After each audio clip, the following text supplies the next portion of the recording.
వార్తలకు స్వాగతం. ముందుగా ముఖ్యాంశాలు.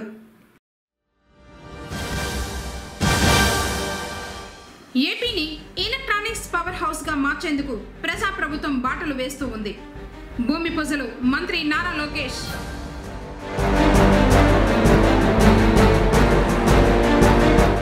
పుంగమ్మ చెరువు ఆక్రమణ జరగకుండా చూడండి.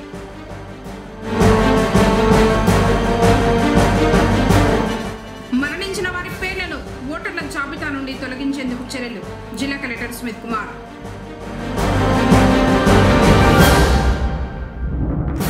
గ్రంథాలయాలు విజ్ఞాన భాండాగారాలు. వార్తలోని వివరాలు. రాష్ట్రంలో సృష్టించబడే ప్రతి ఉద్యోగం ఆవిష్కరణ ద్వారా ఆంధ్రప్రదేశ్ను ఎలక్ట్రానిక్ పవర్ హౌస్ గా మార్చేందుకు బాటలు వేస్తున్నామని రాష్ట్ర విద్యా, ఐటీ, ఎలక్ట్రానిక్ శాఖల మంత్రి నారా లోకేష్ అన్నారు. అంతర్జాతీయ స్థాయి గృహోపకరణాల తయారీ సంస్థ LG electronics Sri City unit కు లోకేష్ భూమి పూజ చేశారు.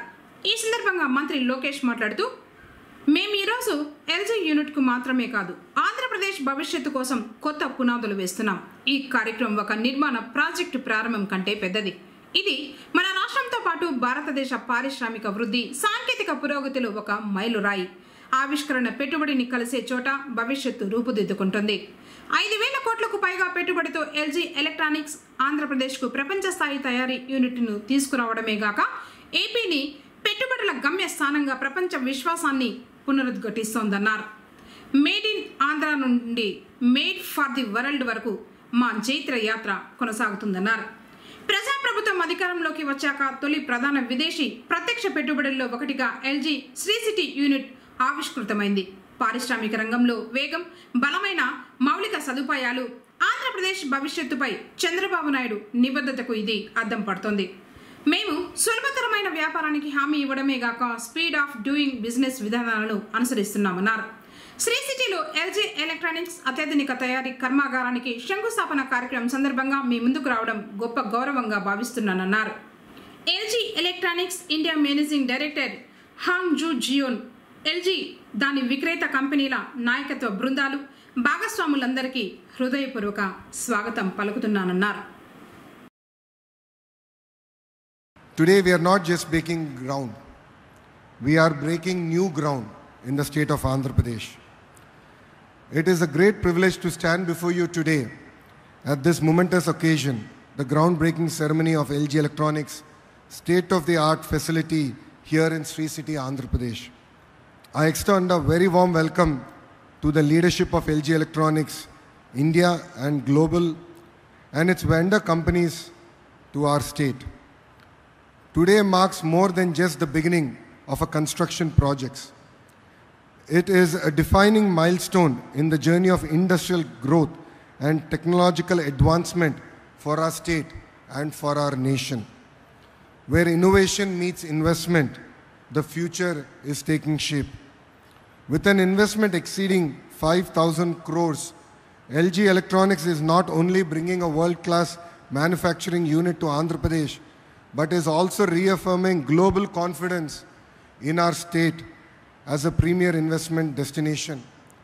We are really excited to deliver a product made in Andhra Pradesh, made for the world. This project is one of the first major foreign direct investment under the new government. The people of Andhra Pradesh gave us a resounding mandate. It's a history that we created in the last election. 94% of the seats that we contested, we won, and the clear mandate was about creating jobs, and we believe that this investment is in the step in that direction. This also reflects our leader Mr. Naidu's commitment to speed of doing business, robust infrastructure, a future focused vision of Andhra Pradesh. We promised ease of doing business, and today we are delivering speed of doing business. The LG factory will produce advanced home appliances, refrigerators, air conditioners and washing machines, integrating the latest in smart and energy efficient technology. A smart factory, a smarter state, a smarter India. That journey is beginning here today. This isn't just about manufacturing. It's about shaping the future of living. It's about creating jobs, empowering our youth, and transforming lives. Let's build not just machines, but dreams, not just products, but possibilities. So I'd like to thank the entire LG leadership for coming here, all the way from Korea. It means a lot. Rest assured, over the next 4 years, we will work on getting direct connectivity to our international airport here in Tirupati to make your journey more seamless. And it also helps that the Minister of Civil Aviation is from my party. He's a very young MP. He's the youngest cabinet minister in the history of India. So I'll definitely put this request in front of him, and I'll task him in connecting both our great nations from Tirupati. I would like to thank all of you for being here. I would like to thank all the MLAs of the districts for coming here. This project represents the possibilities in our own constituencies. All of us need to work hard. It's not just about one minister or one district collector. All of us should work hard in attracting investments and transforming our own constituencies. And as we are competing with other states, I believe now assembly constituencies also should compete amongst each other in attracting investments to your own constituencies and our great state and our great nation. With this, I would like to thank all of you. Jai Hind and Jai Andhra Pradesh.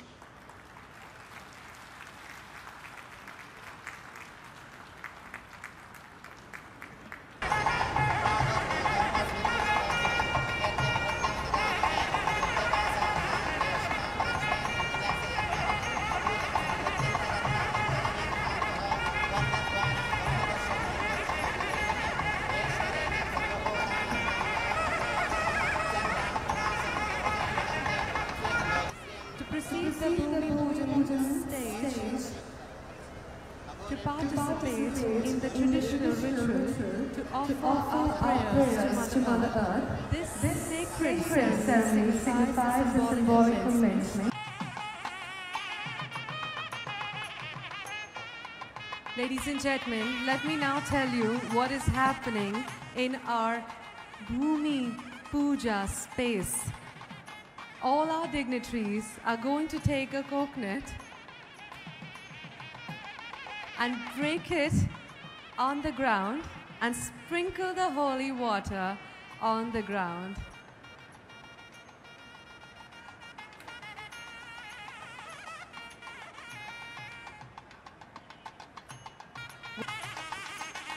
All right, ladies and gentlemen, can we hear a very big round of applause? Yes.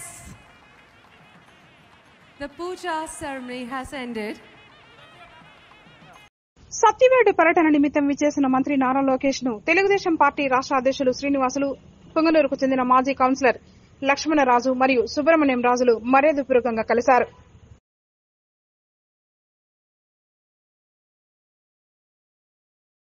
పారదర్శకమైన voter జాబితా తయారు చేయడంలో భాగంగా మరణించిన వారి పేర్లను తొలగించేందుకు చర్యలు చేపట్టాలని జిల్లా కలెక్టర్ సుమిత్ కుమార్ పేర్కొన్నారు. గురువారం జిల్లా సచివాలయంలోని సమావేశపు మందిరంలో జిల్లాలోని గుర్తింపు పొందిన రాజకీయ పార్టీల ప్రతినిధులతో జిల్లా కలెక్టర్ అధ్యక్షతన డిఆర్ఓ మోహన్ కుమార్తో కలిసి సమావేశం నిర్వహించారు. ఈ సందర్భంగా జిల్లా కలెక్టర్ మాట్లాడుతూ ఓటర్ల జాబితాను పారదర్శకంగా సిద్ధం చేసేందుకు బిఎల్ఓలు క్షేత్రస్థాయిలో వైద్య ఆరోగ్య శాఖ అధికారులతో సమన్వయం చేసుకుని ముందుకు వెళ్లేలా చర్యలు చేపట్టాలన్నారు. జిల్లాలో ఎన్సిడి 3.0 సర్వే చేయడం జరుగుతూ ఉన్నదని, తద్వారా ప్రతి కుటుంబంలోని వివరాలను సేకరించడం జరుగుతూ ఉన్నదని, మరణించిన వారి వివరాలు కూడా వైద్య ఆరోగ్య శాఖ వద్ద ఉంటాయని, వారితో ఎలక్షన్ సెల్ అధికారులు సమన్వయం చేసుకుని ప్రతి నియోజకవర్గంలో సచివాలయం వారీగా మరణించిన వారిని ఓటర్ల జాబితా నుండి తొలగించే ప్రక్రియ ప్రారంభించాలన్నారు. ఫారం 6 క్రింద 3595 అందగా 2297, ఫారం 7 క్రింద 3034 దరఖాస్తులు అందగా అందులో 1889, ఫారం 8 క్రింద 5304 దరఖాస్తులు అందగా 4177 దరఖాస్తులు పరిష్కరించడం జరిగిందన్నారు. మరణించిన మల్టిపుల్ ఓటర్లను ఓటర్ల జాబితా నుండి తొలగించేందుకు చర్యలు చేపట్టాలని టీడీపీ పార్టీ ప్రతినిధి సురేంద్ర కుమార్, పోలింగ్ స్టేషన్లను ప్రజలకు అందుబాటులో ఉండేలా ఏర్పాటు చేయాలని, స్థానిక సంస్థల ఎన్నికలు రానున్న నేపథ్యంలో కొత్తగా ఓటర్లు నమోదైన వారికి కార్డుల పంపిణీ చేసేలా చర్యలు చేపట్టాలని బీజేపీ పార్టీ ప్రతినిధి అట్లూరి శ్రీనివాసులు ఒక నియోజకవర్గం నుండి మరొక నియోజకవర్గానికి ఓటర్ల జాబితాలో పేర్లను మార్పుకు సంబంధించి అంశాలను పరిశీలించాలని సిపిఎం పార్టీ ప్రతినిధి గంగరాజు జిల్లా కలెక్టర్కు వివరించారు. ఈ సమావేశానికి వివిధ రాజకీయ పార్టీల ప్రతినిధులైన వైఎస్ఆర్సీపీ ఉదయ్ కుమార్, ఆమ్ ఆద్మీ పార్టీ ప్రతినిధి Balasubrahmanyam, Indian national Congress party ప్రతినిధి పరదేశి, జనసేన ప్రతినిధి యశ్వంత్, బీఎస్పీ ప్రతినిధి భాస్కర్ మరియు ఎలక్షన్ సెక్షన్ సూపరింటెండెంట్ వాసుదేవన్ సంబంధిత అధికారులు పాల్గొన్నారు. పుంగనూరు పట్టణంలోని పుంగమ్మ చెరువులో ఆక్రమణను అడ్డుకోవాలని మాల మహానాడు రాష్ట్ర కార్యదర్శి ఎన్ఆర్ అశోక్ అధికారులకు విజ్ఞప్తి చేశారు. గురువారం ఆయన మాట్లాడుతూ చెరువు ఆక్రమణలతో పలు సమస్యలు తలెత్తే అవకాశం ఉందన్నారు. అధికారులు నాయకుల దృష్టికి ఎన్నిసార్లు తీసుకువెళ్లినా పట్టి పట్టనట్లు ఉన్నారని ఆయన ఆవేదన వ్యక్తం చేశారు. ప్రభుత్వం ఇకనైనా స్పందించి ఆక్రమణను తొలగించాలని డిమాండ్ చేశారు. లేకపోతే నిరాహార దీక్షకు దిగుతామని హెచ్చరించారు. కార్యక్రమంలో శ్రీనివాసులు, మంజు, సుబన, మణి, దొరస్వామి తదితరులు పాల్గొన్నారు.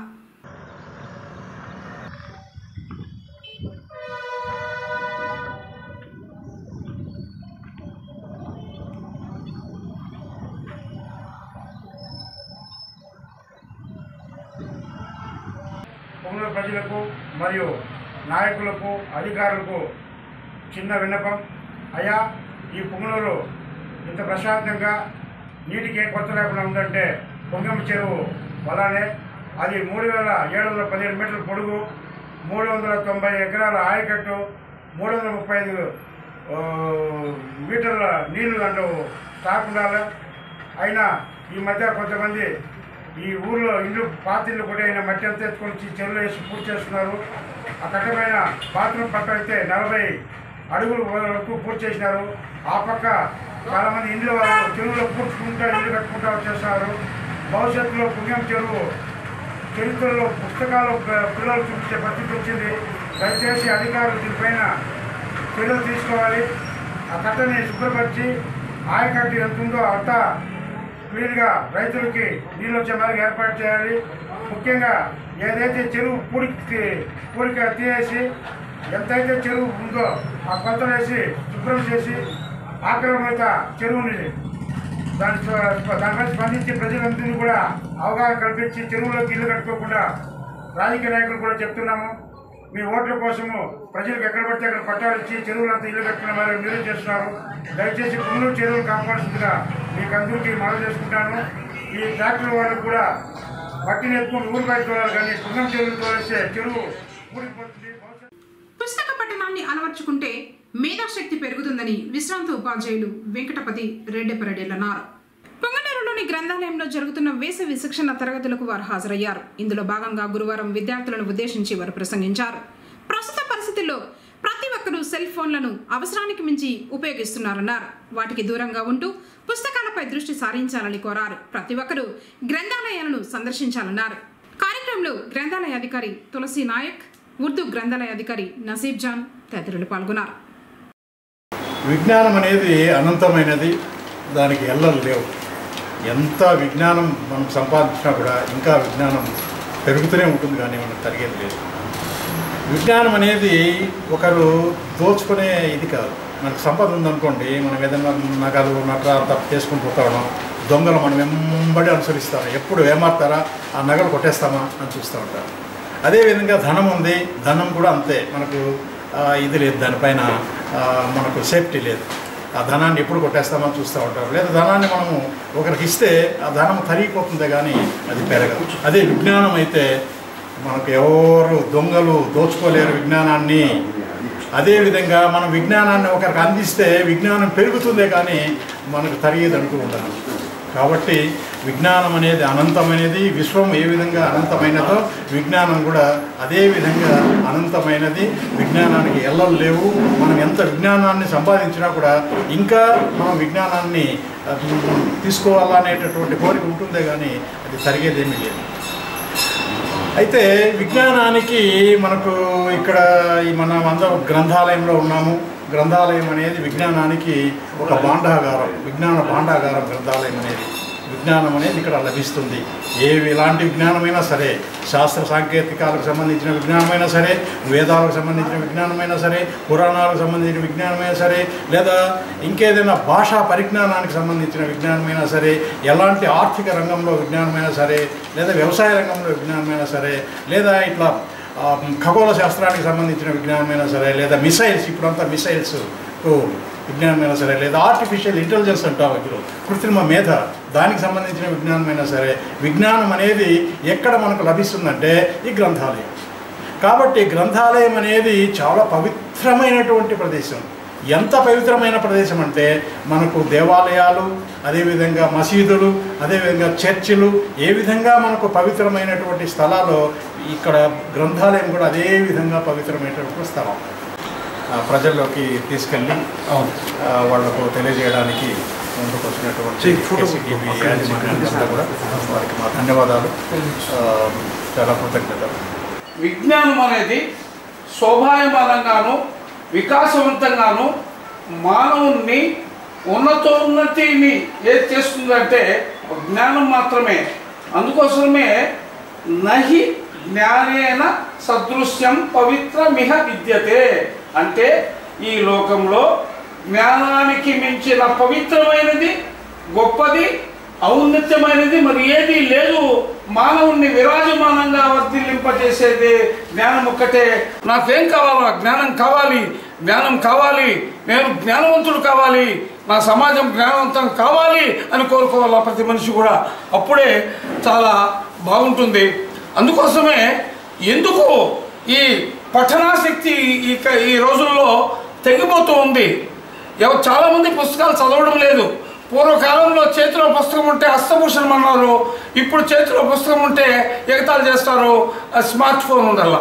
ఇలాంటివి ఈనాడు ఈ విజ్ఞానాన్ని, మానవ వికాసాన్ని మబ్బులు గమ్మేసింది ఏదంటే సెల్ ఫోన్ కానీ, ఇంకా ల్యాప్టాప్లు కానీ, ఇతర సోషల్ మీడియాలు కానీ, ఇవన్నీ మబ్బులు గప్పేసి మానవుని పుస్తక పఠనాశక్తిని కృంగింపజేస్తూ ఉంది.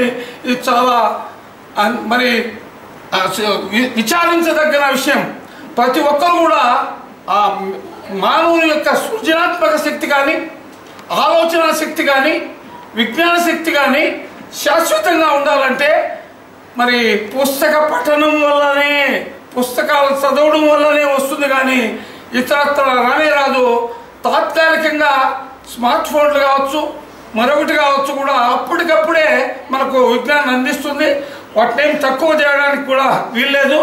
వాటిలో చాలా ఉన్నాయి. నేను కూడా స్మార్ట్ ఫోన్లు చూస్తూ ఉంటాను. అయితే ల్యాప్టాప్లు కానీ మిగతావన్నీ కూడా ఈ మానవునికి విలువైన కాలాన్ని అవి దోచేస్తున్నాయి. పుస్తకాలు చాలామంది చదవలేకపోతున్నారు. ఎప్పుడైతే పుస్తకాలు చదవలేదో మానవ జీవితంలో రెండు అమూల్యమైన ఆభరణాలు ఉన్నాయి. ఒకటి సత్సంగము, మంచివారితో స్నేహం చేయడము. రెండు సద్గ్రంథ పఠన అంటే మంచి పుస్తకాలు, విజ్ఞానాన్ని అందించే పుస్తకాలు, మీ మానవ జీవితాన్ని శోభాయమానం చేసే పుస్తకాలు మీరు తప్పకుండా చదివి తీరాలా. మన శరీరం దృఢంగా ఉండాలంటే వ్యాయామం చేయాలా. మన మెదడు ఆరోగ్యవంతంగా ఉండాలంటే పుస్తకాలు చదివితేనే ఆరోగ్యవంతం. ఇలాంటి కార్యక్రమాలు జరిగినా కానీ విస్తృత ప్రచారం చేస్తూ పట్టణమందే కాకుండా చుట్టుపక్కల ప్రాంతాలకి అందిస్తున్న కేసీటీవీ వారికి మేము రుణపడి ఉన్నాం. ప్రజలందరికీ కూడా జ్ఞానాన్ని అందించేదానికి ఒక విరాజమానంగా వర్ధిల్లే స్థానిక టీవీ మాకు ఉండడం అదృష్టంగా భావిస్తున్నాం. వారికి మేము కృతజ్ఞతాంజలులు సమర్పిస్తున్నాం. ఆపరేషన్ సింధూర విజయవంతంపై హర్షం వ్యక్తం చేస్తూ పొగనూరు పట్టణంలో వివిధ ప్రజా సంఘాల వారు విజయోత్సవ వేడుకలను నిర్వహించారు. గురువారం స్థానిక ఎంబీటీ రోడ్డులో జాతీయ జెండాను చేతపట్టుకుని భారత్ మాతాకి జై అంటూ నినదిస్తూ సంబరాలను నిర్వహించారు. ఉగ్ర స్థావరాలపై భారత సైనికులు మెరుపు దాడి చేసి ధ్వంసం చేయడంపై హర్షం వ్యక్తం చేశారు. ఈ క్రమంలోనే ప్రధాని నరేంద్ర మోడీకి కృతజ్ఞతలు తెలిపారు. కార్యక్రమంలో తెలుగుదేశం పార్టీ నాయకులు రామయ్య మరియు బీజేపీ నాయకులు అయూబ్ ఖాన్, పెదమఠం బాబు, నరసింహులు, కుమార్, సంకల్ప సొసైటీ సభ్యులు, కూటమి నాయకులు రాజు మరియు శంకరప్ప తదితరులు పాల్గొన్నారు. భారతదేశం మొత్తం గర్వించదగ్గ రోజు. ఎందుకంటే నిన్న మన ప్రధాని నరేంద్ర మోడీ గారు అయితేనేమి మన సైనిక విన్యాసాలతో భారతదేశం ఈరోజు గర్వించదగ్గ రోజుగా మనం ప్రకటించుకోవాలి. ఎందుకంటే ఉగ్రవాద శిబిరాల్ని ధ్వంసం చేసి ఈరోజు భారత సత్తాన్ని దాటిన మన నరేంద్ర మోడీ గారికి మరియు మన మిలిటరీకి మనం వందనాలు తెలియజేసుకునే రోజు. మీకు తెలుసు, నరేంద్ర మోడీ అంటే ఫ్లవర్ కాదు, ఫైర్, వైల్డ్ పవర్. ఆయన ఒకటిగా వాళ్ళు ఇస్తే వదిలించేదానికి ట్రిపుల్ గా ఇచ్చేదానికి మన నరేంద్ర మోడీ ముందుంటారు. అదే తోవలో ఈ రోజు మన భారతదేశ ఔన్నత్యాన్ని దాటిన నరేంద్ర మోడీ గారికి మరి మన స్వతంత్ర భారతదేశంలో ఉన్న పౌరులు ఈ రోజు హర్షిస్తున్నారు. ఆర్మీకు మనం అందరూ సెల్యూట్ చేయాలి. ఎందుకంటే మన దేశంలో ఉన్న ప్రతి ఒక్క పౌరునికి ఈ రోజు ఉత్సాహంగా గర్వంగా చెప్పుకునే రోజు. ఇలాంటి కార్యక్రమాలు చేస్తే పాకిస్తాన్కి రాబోయే కాలంలో తరిమి కొట్టేదానికి భారతదేశంలో ఉన్న 140 కోట్ల మంది ఈరోజు సిద్ధంగా ఉన్నారు. వాళ్ళందరికీ మనము ఈరోజు మన ఆర్మీకి అందరూ 140 కోట్లు సెల్యూట్ చేసే రోజుగా నేను ప్రకటిస్తున్నాను. జై హో భారత్. పహల్గాం ఉగ్రవాది దాడిలో నరేంద్ర మోడీ గారికి పోయి చెప్పు అని చెప్పిన సమాధానానికి మన భారతదేశ ప్రధాన నరేంద్ర మోడీ గారు దానికి సమాధానం ఏ విధంగా చెప్పినారని చెప్పి ప్రజలందరికీ తెలుసు. మొన్న రాత్రి 1:15 మహిళా సైనికులతో పంపించి వాళ్ళ యొక్క స్థావరాన్ని గుర్తించి వాళ్ళు ఎక్కడున్నారో వాళ్ళని కడతెచ్చిన ఘనత భారతదేశానికి ఉంది. ముఖ్యంగా చెప్పడం ఏమిటంటే పాకిస్తాన్ అనేది రాబోయే కాలంలో నామరూపాలు లేకుండా వెళుతుంది. అంటే మ్యాప్లోనే ఉండదు. వాళ్ళు చేసిన నీచమైన బుద్ధి ప్రపంచంలో ప్రతి కంట్రీస్లో గుర్తించినారు. మనం ఆర్థికంగా దెబ్బతీసే విధంగా దెబ్బతీస్తాము. సింధు నాగరికత యొక్క నీళ్లు కూడా మనము అరికట్టినాము. ఇప్పుడే వాళ్ళు జస్ట్ వాళ్ళకి లోపల ఏమిందో భయం అనేది ఏ విధంగా ఉంటుందో వాళ్ళకే తెలుస్తూ ఉంది. నరేంద్ర మోడీ గారు వాళ్ళని వదిలే ప్రసక్తే లేదు.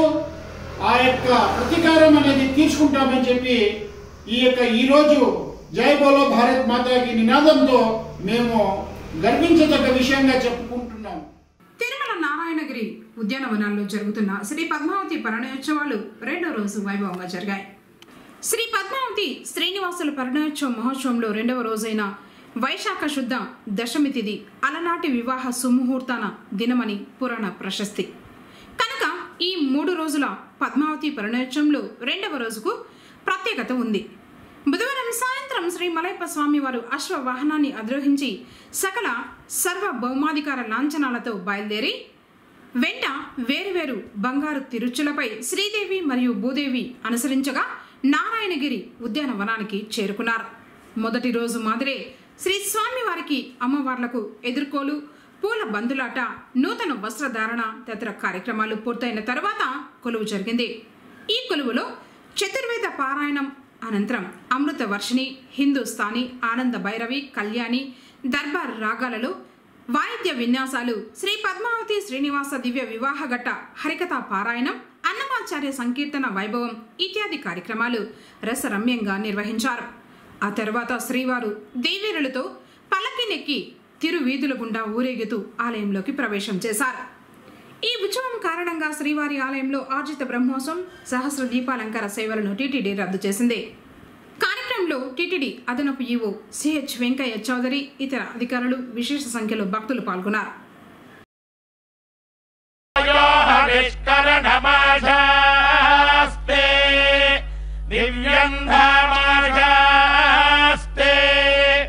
విశ్వం ప్రియమాశాస్తే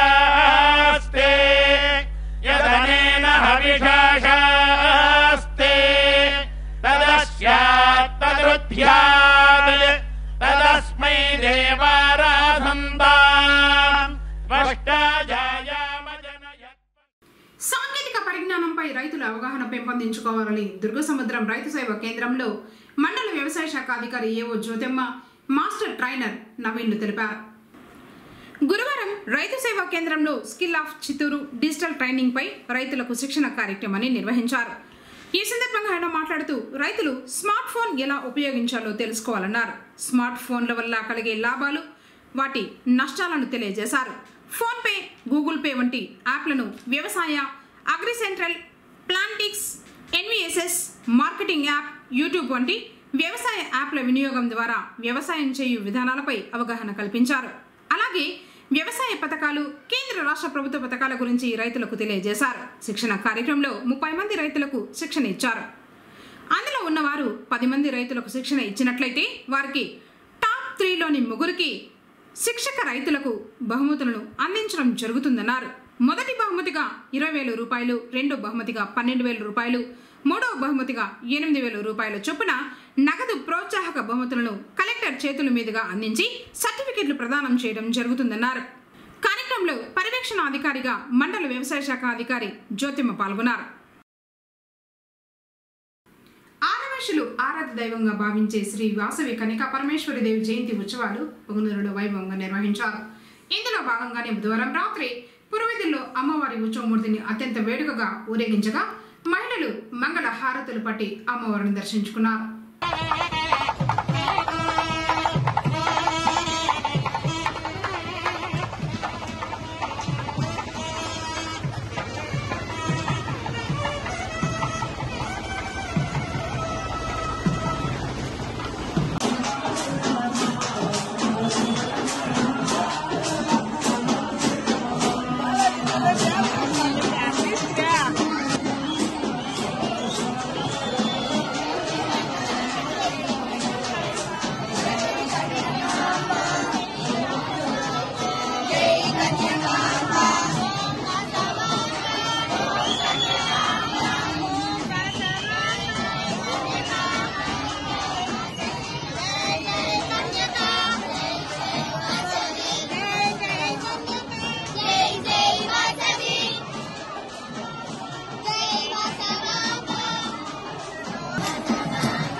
జిల్లాలో భద్రతా ప్రమాణాలపై దృష్టి సారించడం జరిగిందని జిల్లా కలెక్టర్ సుమిత్ కుమార్ పేర్కొన్నారు. ఆపరేషన్ సింధూర్ నేపథ్యంలో రాష్ట్ర ప్రభుత్వం జిల్లాలలో భద్రతా ప్రమాణాలపై దృష్టి సారిస్తున్న నేపథ్యంలో గురువారం యాదమరిలో గల ఐఓసీఎల్లో భద్రతా ప్రమాణాలపై జిల్లా కలెక్టర్, జిల్లా ఎస్పీ మణికంఠ చందూరుతో కలిసి మాక్ డ్రిల్ నిర్వహించి అనంతరం చీఫ్ టెర్మినల్ అరుణ్ ప్రసాద్తో సమావేశమై భద్రతా చర్యలు, ఇన్స్పెక్ట్ యాక్సెస్ లిమిటేషన్లు, బయటి వ్యక్తుల అనుమతి నియంత్రణ, సిబ్బంది నైపుణ్యాభివృద్ధిపై సంబంధిత అంశాలపై చర్చించారు. ఈ సందర్భంగా కలెక్టర్ మాట్లాడుతూ ఐఓసీఎల్ టెర్మినల్ వద్ద పూర్తి స్థాయిలో భద్రతా ప్రమాణాలను పర్యవేక్షించాలన్నారు. ఊహించని ఘటనలు జరిగితే తీసుకోవాల్సిన చర్యలు తదితర అంశాలపై పూర్తి అప్రమత్తంగా ఉండాలని ఆదేశించారు. This Paradurami village is there, sir, and on the eastern side is Chennai and on the western side Bengaluru, sir. So this is the aerial view of our terminal, sir. And along this terminal, on the northern side, if you see, there are few villages. Perumalapalli village is there, sir. And on the southern side, this Yadamari village starts, sir. So this terminal was started in the year 2013, December. First parcel was received, sir.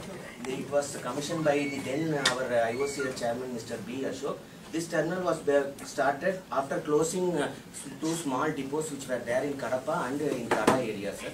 And then those depots were earlier being fed by railway wagons, sir. This terminal was made in the by connecting the pipeline receipt, sir. So our first external audit by OSD was conducted in 2018, sir. This terminal is constructed exactly as per the OSD 244 requirements, sir. Oil Industry Safety Directorate. All safety norms, equipments, everything has been positioned as per the OSD requirements, sir. So Chittoor is the intermediary point, sir. This total length of this pipeline is 290 kilometers, sir. The pipeline diameter is 14 inch in size up to Chittoor, and from Chittoor it is again reducing and it is 12 inch size, sir. Yes, sir. So every day Chennai supplies petrol to you? Yes, sir. Every day? Not every day, sir. They will top up the tank as and when some quantity of the product got consumed, sir. Consumed. Yes, sir. So that pipeline is direct. So Chennai pipeline is directly connected to your terminal. Yes, sir. It's underground. Yes, sir. And this underground pipeline, when it was laid? It was laid in 2012, sir. 2012. Yes, sir. Okay. So it is laid along the ROW, sir. RW. Yes, sir.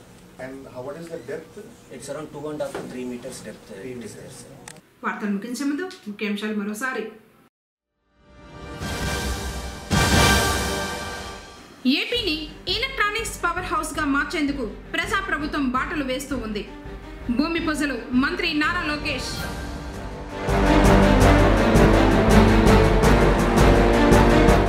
పుంగమ్మ చెరువు ఆక్రమణ జరగకుండా చూడండి.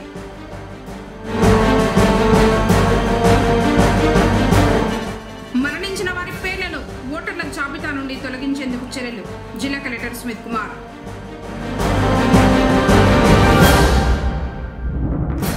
గ్రంథాలయాలు విజ్ఞాన భాండాగారాలు. తిరిగి KCTV వార్తలతో మళ్ళీ కలుసుకుందాం. అందరికీ నమస్కారం.